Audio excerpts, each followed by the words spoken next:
7-qavatdan pastga qulagan 6 yoshli bolaning hayoti saqlab qolindi. Mazkur holat aks etgan video esa ko'chaga o'rnatilgan kuzatuv kamerasiga tushgan.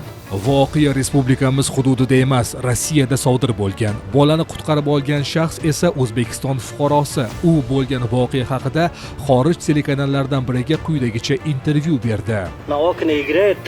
Erkakning aytishicha, bola derazada o'ynab turgan, fuqaro esa uni ichkariga kirishini aytgan, ammo bola nazoratsiz qolganligi sababli pastga tushib ketgan. Erkak bolani ushlab olib, uni o'limdan saqlab qolgan. Shundan so'ng esa erkak bolani podyezdga olib kirib o'ziga keltirishga harakat qilgan. Bola tez tibbiy yordam mashinasida shifoxonaga olib boriladi. Он воздуха нет, так я слышал очень сильный ребенок, потом я массаж делали. Потом так, это как называется, не знаю это. Ma'lumotlarga ko'ra, hozirda bolaning ahvoli barqaror, faqat oyog'i va ichki a'zolari jarohat olgan. Hamyurtimizda ham qo'li va qovurg'asi singanligi aytildi.